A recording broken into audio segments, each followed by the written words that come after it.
Halo semuanya, perkenalkan nama saya Nimade Ayudwiasih, nomor absen 26 dari kelas 10 AKI 5. Di sini saya akan menjelaskan polusi SO2.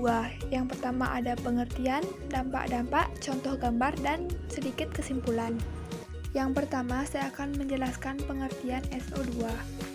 SO2 atau dikenal dengan balerang dioksida merupakan salah satu senyawa polutan yang berbahaya bagi sistem pernapasan.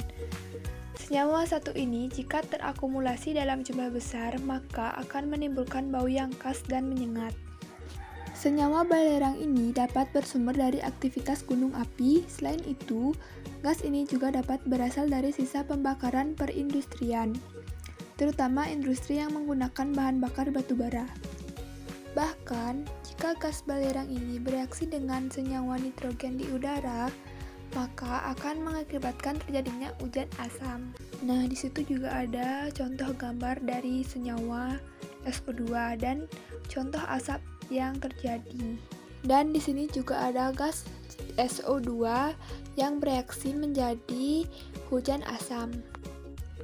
Lanjut yang kedua, dampak SO2. Yang pertama ada dampak polutan SO2 atau balerang dioksida terhadap lingkungan.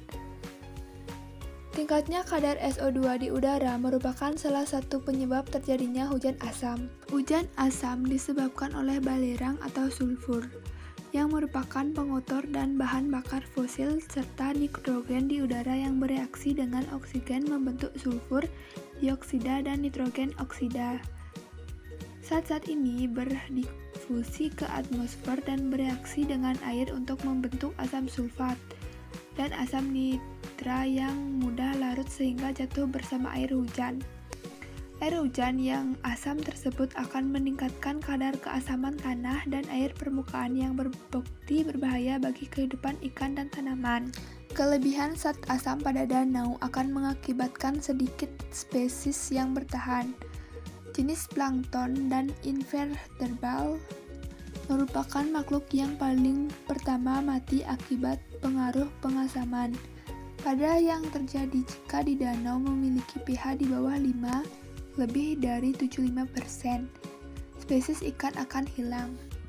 Yang kedua, dampak polutan SO2 atau balerang dioksida terhadap kesehatan manusia. Dalam bentuk gas atau SO2 dapat menyebabkan iritasi pada paru-paru yang menyebabkan timbulnya kesulitan bernapas, terutama pada kelompok orang yang sensitif seperti orang berpenyakit asma, anak-anak, dan lansia. SO2 juga mampu bereakan senyawa kimia lain membentuk partikel sulfur yang jika berhirup dapat terkumulasi di paru-paru dan menyebabkan kesulitan bernapas, penyakit pernapasan, dan bahkan kematian. Lanjut, di sini saya akan memberikan contoh gambar dampak dari gas SO2. Yang pertama, dampaknya itu dapat menyebabkan sakit kepala. Contohnya seperti gambar tersebut.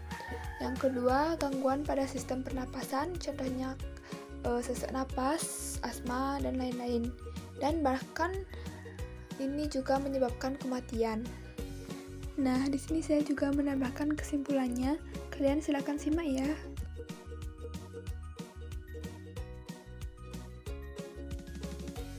Sekian presentasi dari saya. Apabila ada kesalahan dalam menyampaikan materi, saya mohon maaf yang sebesar-besarnya. Terima kasih.